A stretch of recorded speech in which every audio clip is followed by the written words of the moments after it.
Hi everyone, I'm Raj Kumar, President and Editor-in-Chief of DevX. This week we'll be breaking down the big headlines in global development and bringing in some top experts to help us do it.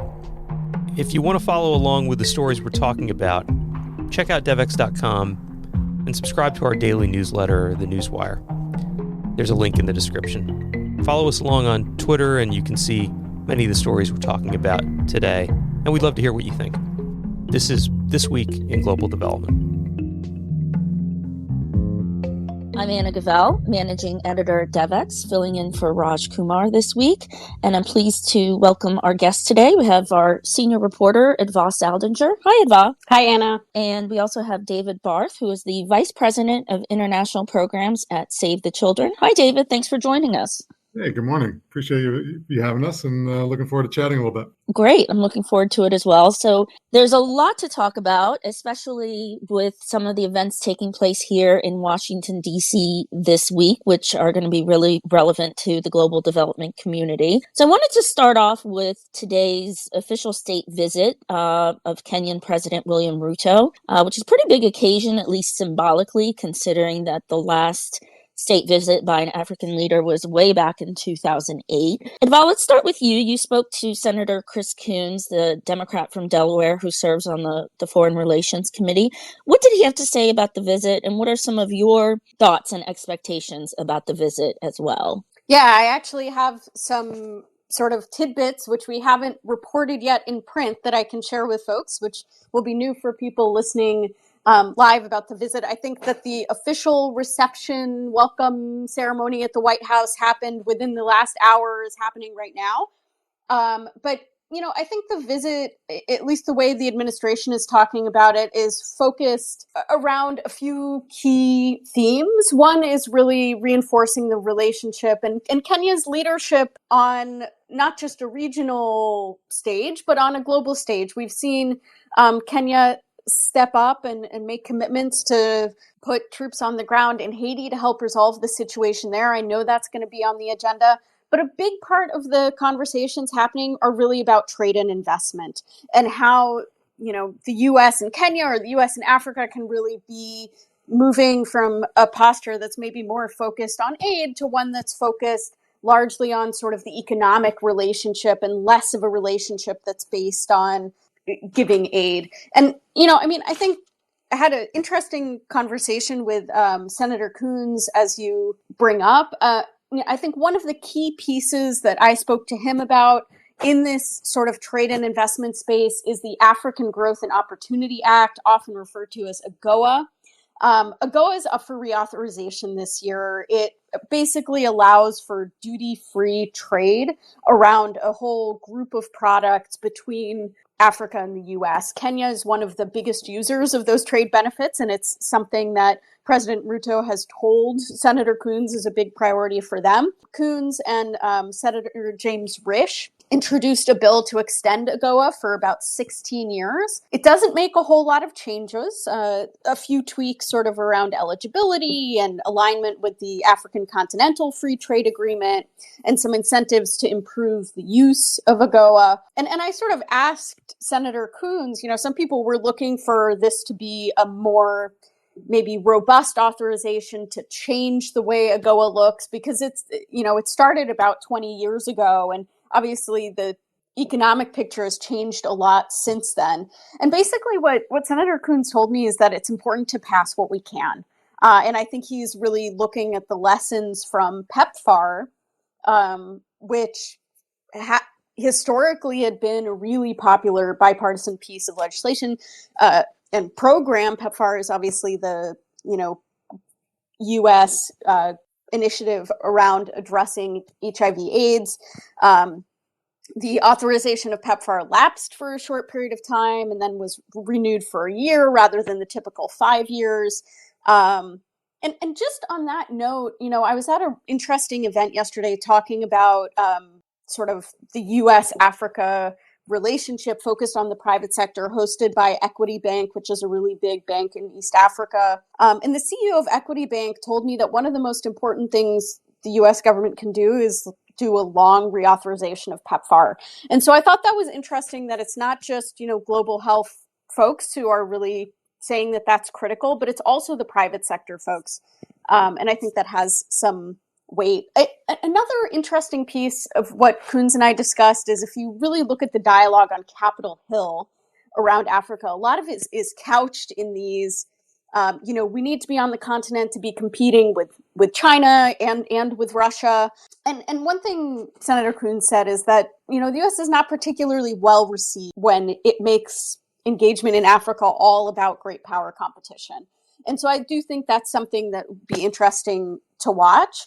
I did catch Senator Cory Booker very briefly yesterday for a chat and asked him sort of where the U.S. can do more.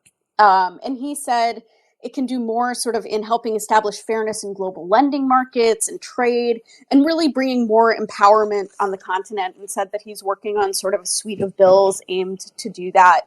In terms of what we expect to come out of today, I think there's going to be an announcement about expanding health manufacturing in Kenya. We do expect a major climate announcement of some sort. There's going to be a vision statement on debt.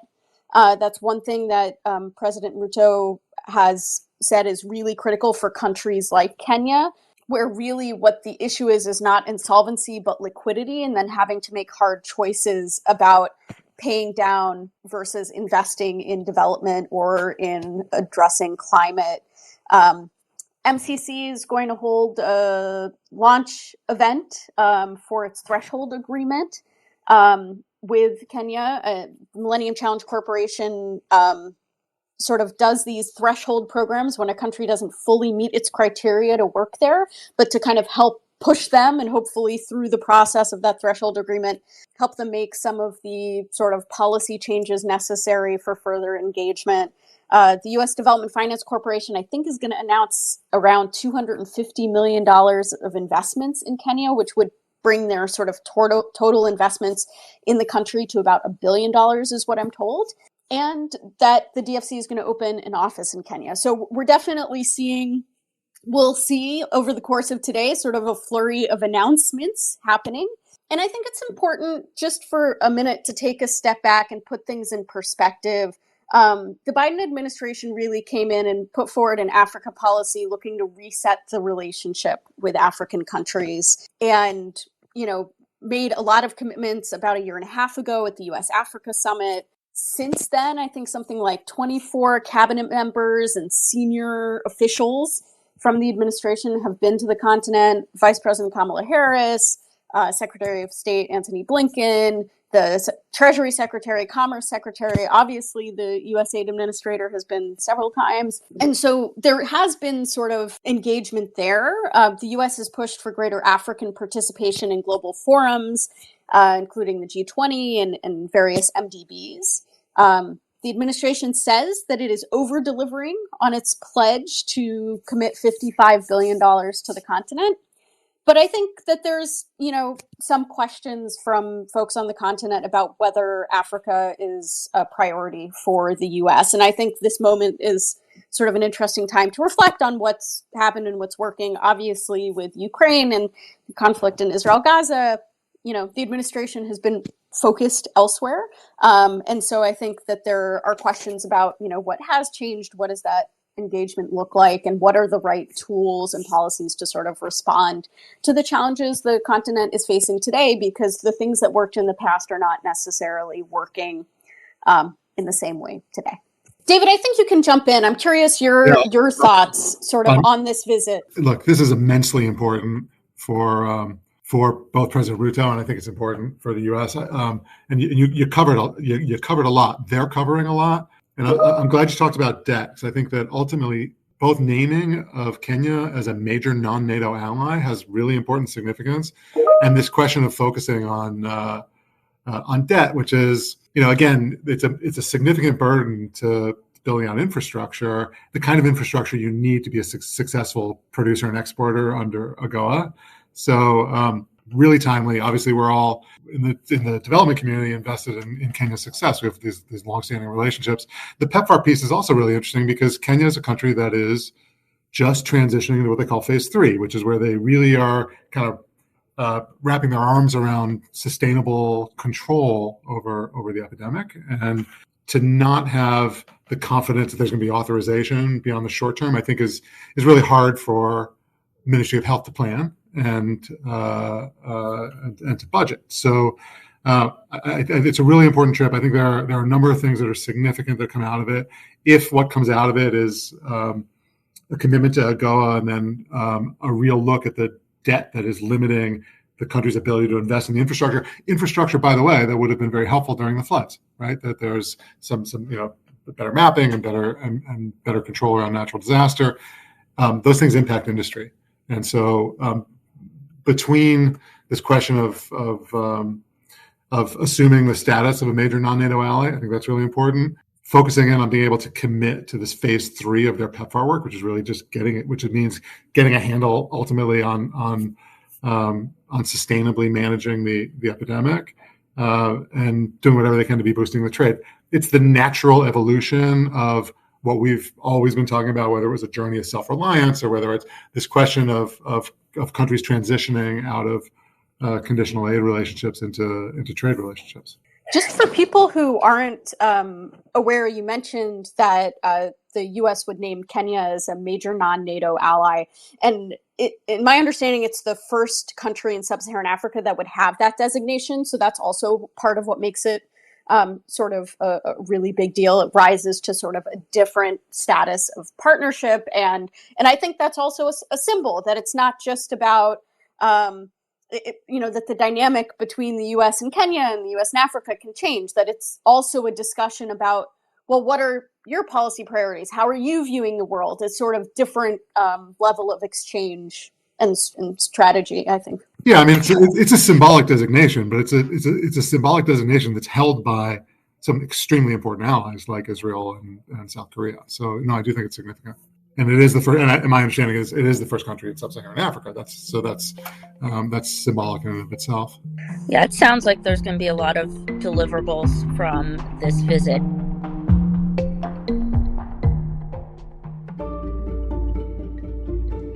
The world is facing a range of health threats, from an increase in disease outbreaks to the health impacts of climate change.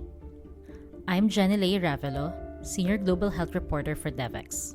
Every Thursday, we bring you exclusive news and insights on how the health sector is finding solutions to these challenges in our free weekly newsletter, DevEx Checkup. Visit devex.com/newsletters to subscribe.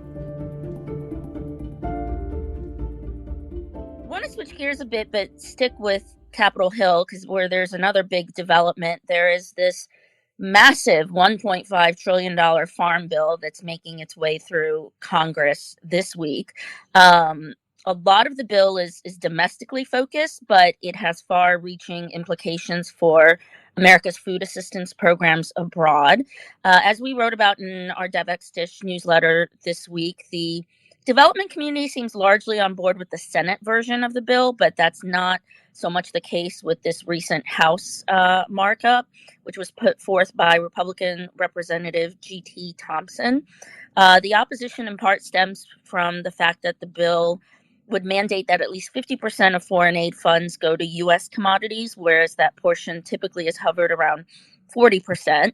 And that means less food for non-emergency programming for food insecure communities, especially kind of the remote rural communities that are most vulnerable. So, David, I know Save the Children has firsthand experience in these communities and how food aid funding and policy actually work on the ground. Can you talk a bit about that experience and your thoughts on the bill? First, can we pause on the fact that we're talking about a $1.5 trillion bill? I said massive, and there are, a lot of adjectives that can go with that. That's huge. Right. It's huge. So let me thank DevEx for reporting on this, because the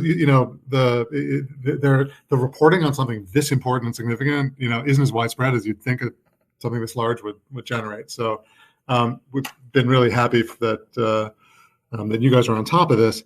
Look, there's been broad bipartisan support for the need for a reauthorization. And I think there's an understanding of just how important to our global relationships Title II is. So these are our international food aid programs, essentially.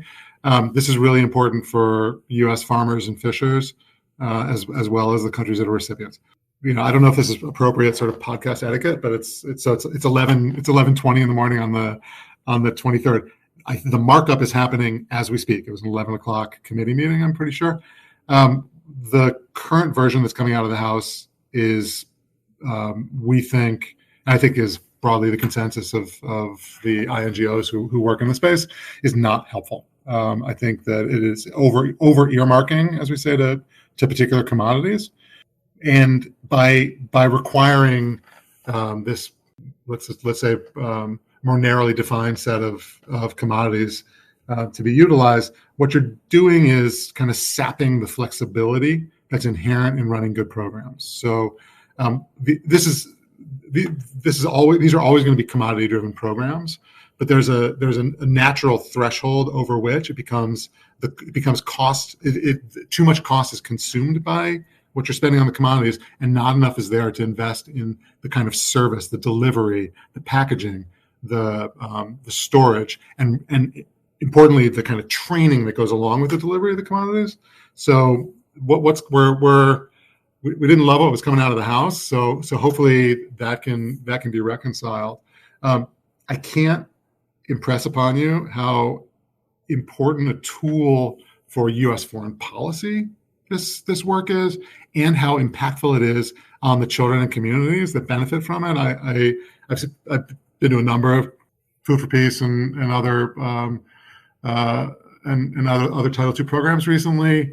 I was traveling. I happened to be in Sri Lanka with the Undersecretary of Agriculture. We went to visit a school where these kids were having their breakfast, and it was fortified rice with some canned salmon, Alaskan salmon.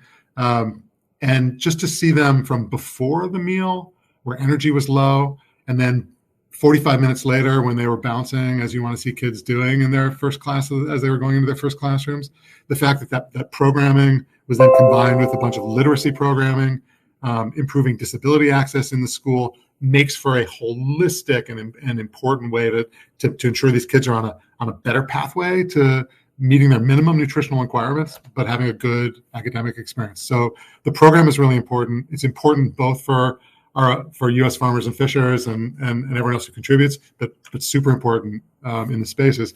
The one thing I'd add is, like, if you get over prescriptive on the commodities, you may end up, and we've seen this in a number of places, like forcing commodities into spaces where they're not appropriate, they're not culturally appropriate. I did visit a program, and I won't say where we were really pushing a kind of lentil that the kids in these schools just don't love, right? Like and so you adapt and you try and massage the recipes, and we're dealing with kids facing pretty extreme hunger, but it's not really the best.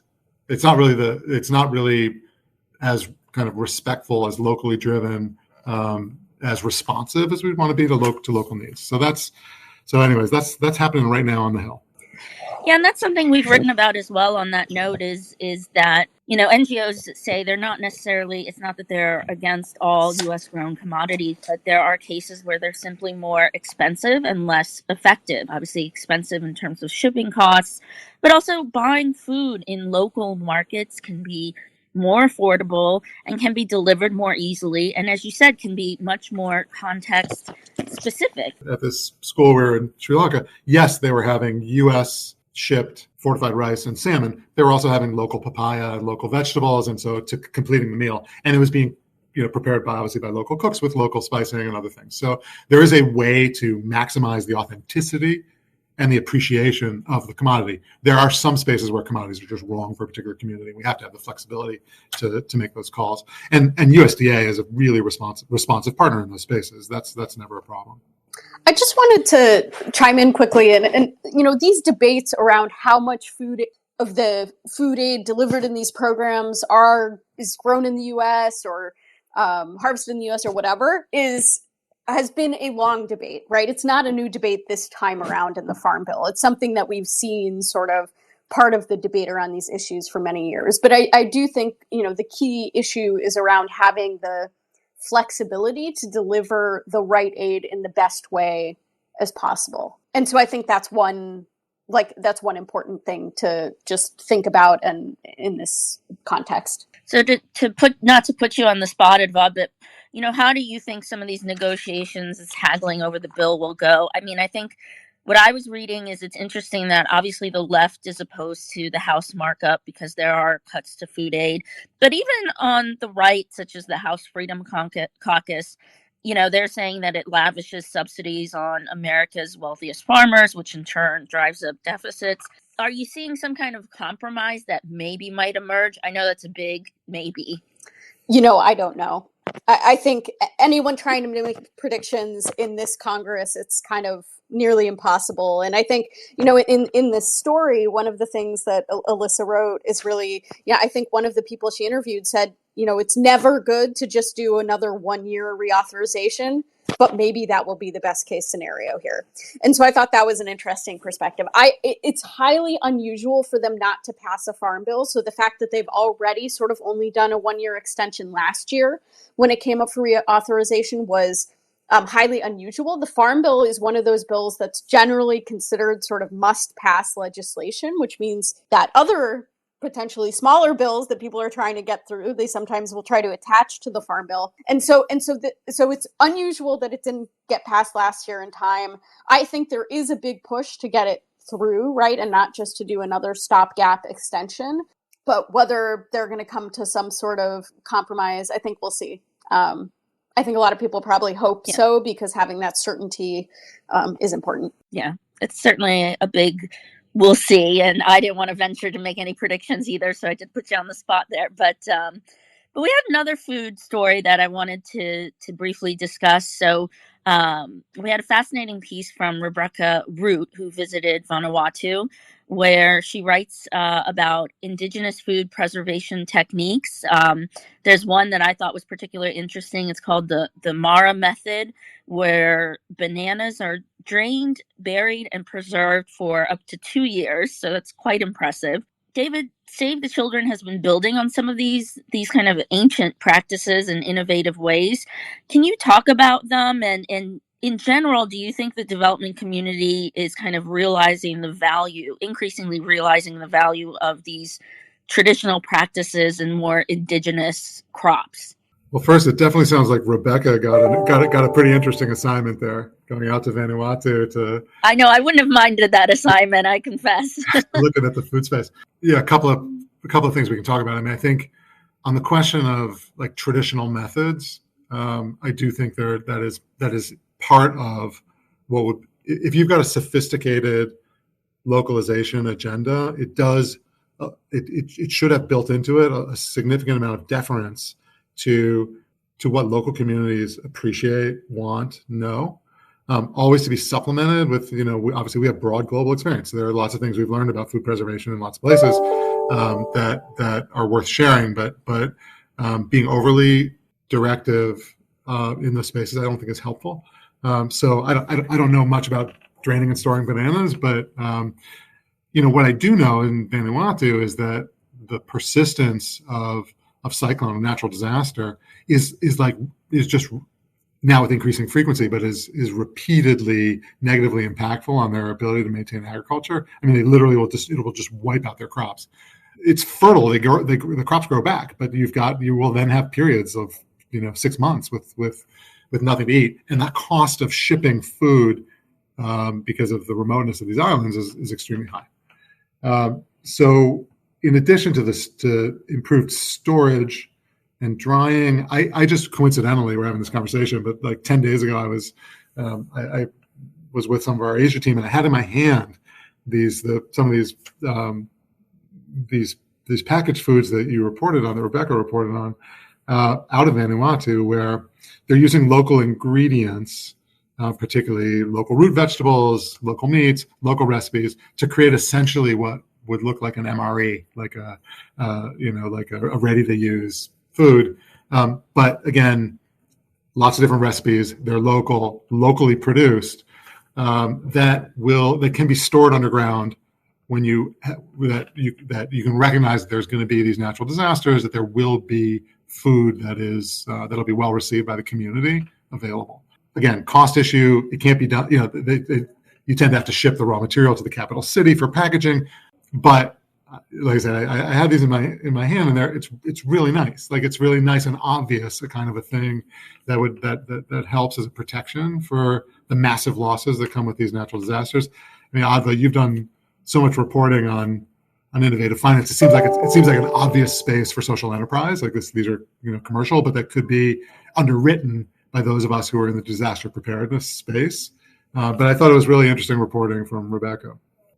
And I think it ties so much into the reporting that we've done in terms of just locally led development. Like you said, you've got these ration packs that are made with local ingredients. And this goes back also to the Farm Bill of having, local commodities, not just U.S. grown commodities, and appropriate for the local context. So I think it's just kind of all part and parcel of a larger trend and debate in development that we've been covering a lot. But I wanted to, before we run out of time, switch gears to an exclusive story we had from Colm Lynch on some internal turmoil at the UN on who is going to control the internet. So not a small topic there. And it basically kind of this battle, if you will, is pitted China and its allies against the U.S. and its allies over a litany of issues, whether it's state control of the internet, security, digital freedoms, the digital divide.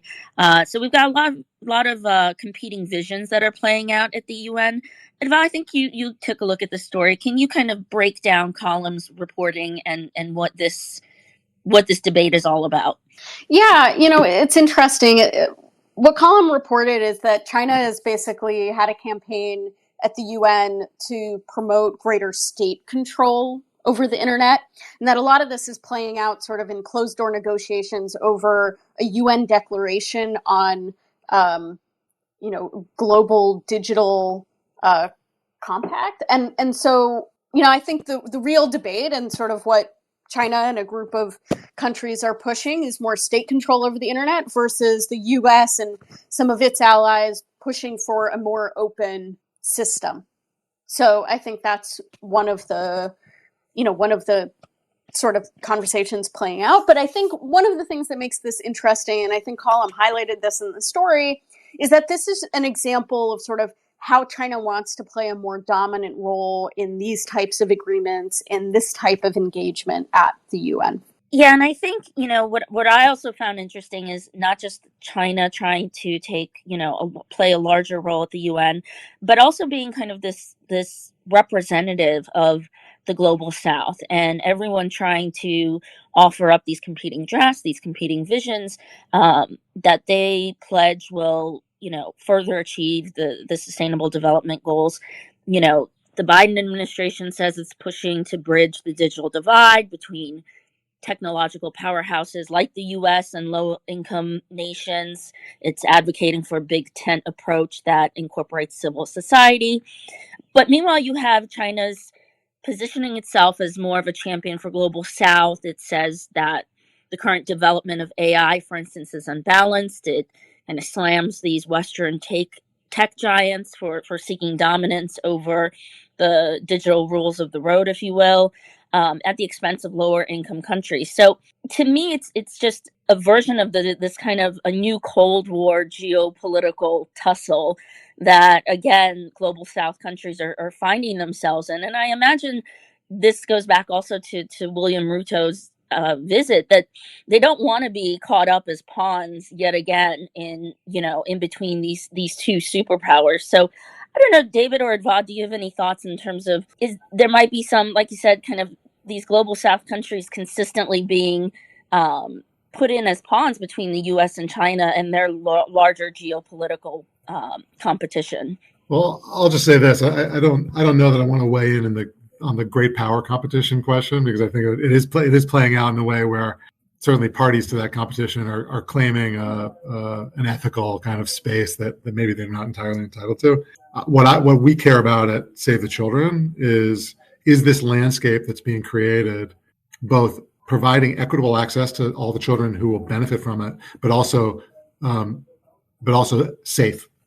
What we're doing, we are in a rush to encourage as many children as we can to enter into these various digital spaces whether it's supplemented by AI or whether it's the traditional internet. But the amount of actual public interest in their safety in those spaces is relatively low. We've been working very hard to put together coalitions of, frankly, at this point, largely Western, but including TikTok, ByteDance, coalitions to talk about safety for vulnerable populations online. But again, that's a question that really is separate from this larger who controls that as an INGO, we're not going to have that much leverage on. But we do need people who are going to call out the vulnerabilities that the less powerful face, and that includes countries that are less powerful in these conversations. I'm glad you raised that point, because safety is obviously a concern for both children and adults. We're heading into politics. You've got the deep fakes. You have the misinformation that's coming both from U.S., China, and countries all over the world. And it doesn't seem like the mad rush toward AI is going to slow down anytime soon. So these are really pertinent questions that we're all going to have to deal with. We are running low on time. Idva, did you have any final thoughts on this article or any other articles? I was just going to mention one other article that we published this week, which looks at some of the legislation in several African countries that are looking to limit LGBTQ plus rights. And it's just a really interesting look at sort of what activists on the continent are looking for, more resources, more money. They feel like they're not really getting their message across, don't have the support to do that, to compete with some of the other narratives that are out there. And Kenya has one of these bills, and it was introduced in its legislature. And senior White House official said on a briefing call yesterday that it's likely something that will come up in the discussions today. And that Biden, does often talk about sort of human rights in these conversations and making sure that these types of things are on the agenda. But I think, one of the things you'll hear from African leaders is that they don't want, to your earlier point, they don't want sort of prescriptions on what they should or shouldn't do. They want to do what feels appropriate to their interests, needs, contexts. And so, whether it's internet or other issues, they want to be sort of, their own agents. And if it serves their purpose to align with X country on this, they want to do that, next country on that. And they don't want to be, I think often there's a rhetoric by some people, especially on Capitol Hill, that, we have to show up so they'll choose us. We're the partner of choice. And I think that, what we're hearing from a lot of African nations is that they don't want a partner of choice. They want a choice in partners, right? They want to be able to work with who they want to work on a variety of different things. And with the US, that might be a whole certain set of priorities. And with a country like China or, the UAE or whoever it is, the priorities of what they want to work on with them might be different, but they want to be able to work with everyone on the things that make sense for them. Yeah, well, let me just... What I will say on this is that we're a rights-based organization, and I think for a lot of us in the INGO community, there's just no tolerance for the sinister specter of anti-LGBTQI bigotry or endangering people. If you're a rights-based organization, that has to extend to everyone. And so obviously we're vigilant. These are complicated relationships. We understand there's different countries manage these issues differently, but it's a major point to watch. There's no question about it. Yeah, absolutely, and it's a very nuanced article in terms of the competing narratives that are taking place across the continent, and so I encourage people to read it, and of course read all of our articles. Shameless plug, but we do have quite a bit coming up. Also, wanted to mention that next week our health team will be on the ground in Geneva for the World Health Assembly, and we will have a lot of coverage for that. That will be the focus of our podcast next week, so stay tuned for that. And of course, for more information, please sign up to our daily newsletter, The Newswire, which will keep you abreast of all of the different stories that we have. And in the meantime, I wanted to thank our guest speakers today, David and Idva. Thank you so much for joining us. Well, it was a real pleasure, and it was a great it was a great way to spend the morning. So I appreciated the invitation and look forward to talking more. Thanks. Great. Thank you both, and thank you everyone for joining us. Take care. Take care.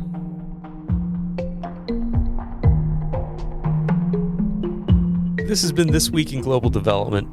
If you enjoyed this episode, don't forget to subscribe using the link in the description. To get even more coverage and analysis on the most pressing development issues of the day, become a DevX Pro member by going to devx.com/membership and signing up. Thank you for listening, and see you next week.